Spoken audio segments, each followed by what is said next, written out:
അതിൻ്റെ വാർത്തയുമൊക്കെ നിങ്ങളെല്ലാവരും പ്രക്ഷേപണം ചെയ്തിരുന്നു. മുഖ്യമന്ത്രി, അദ്ദേഹത്തിൻ്റെ ഭാര്യ, മകൾ, കൊച്ചുമകൻ ഇവരെല്ലാവരും കൂടി പോയിരുന്നു. ഈ വിഴിഞ്ഞം പദ്ധതി പ്രദേശത്ത് ഇവരെല്ലാവരും കൂടി പോയതിൻ്റെ അടിസ്ഥാനം എന്താണ്? എന്ത് പ്രോട്ടോക്കോളിൻ്റെ അടിസ്ഥാനത്തിലാണ് ഇവരെല്ലാവരും ആ പദ്ധതി പ്രദേശം സന്ദർശിച്ചത്?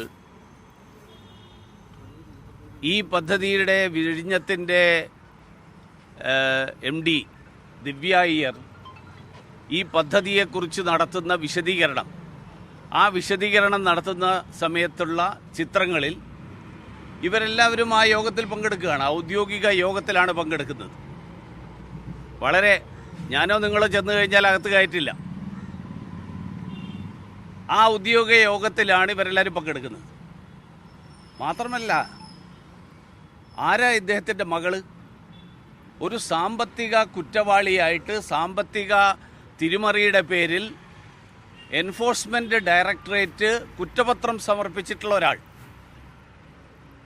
അങ്ങനെ കുറ്റപത്രം സമർപ്പിക്കപ്പെട്ടിട്ടുള്ള ഒരാൾ, ഞാൻ പ്രതി എന്നുള്ള വാക്ക് ഇപ്പോൾ ഉപയോഗിക്കുന്നില്ല, കാരണം പ്രതി എന്ന് പറയണമെങ്കിൽ കോടതിയിൽ അത് സമർപ്പിച്ച് അത് പുറത്തു വരട്ടെ.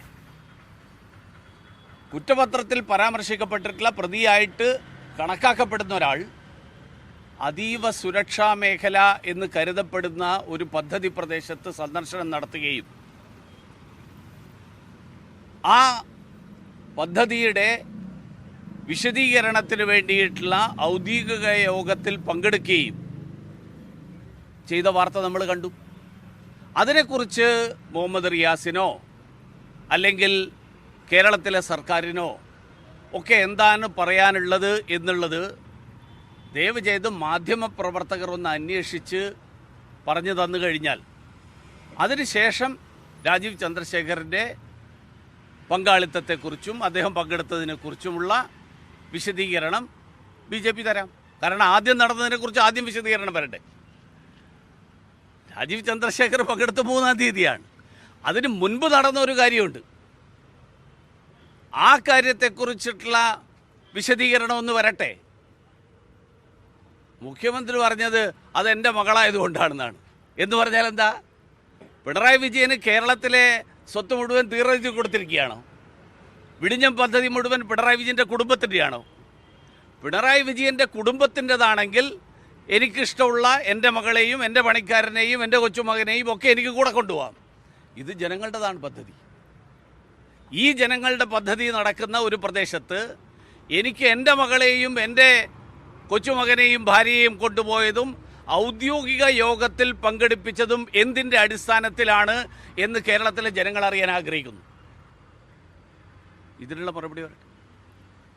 ഗോവിന്ദൻ മാഷയുടെ കൂറ് ആരോടാണെന്നുള്ള കാര്യത്തിൽ എനിക്ക് വലിയ സംശയമൊന്നുമില്ല. കാരണം പാകിസ്ഥാൻ ഉണ്ടാക്കാൻ വേണ്ടിയിട്ട് മുഹമ്മദ് അലി ജിന്ന ആവശ്യപ്പെട്ടപ്പോൾ അതിനെ പിന്തുണച്ച ആളുകളാണ് കമ്മ്യൂണിസ്റ്റ് പാർട്ടി.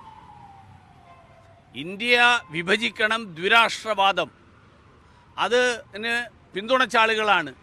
അതേ വികാരം അവരിപ്പോഴും പ്രകടിപ്പിക്കുന്നു എന്ന് മാത്രമേ ഞാൻ അതിൽ കാണുന്നുള്ളൂ. അല്ല, അത് ജനങ്ങൾ സമയമാകുമ്പം മാറ്റും. സംശയമൊന്നും വേണ്ട കരുത്ത്.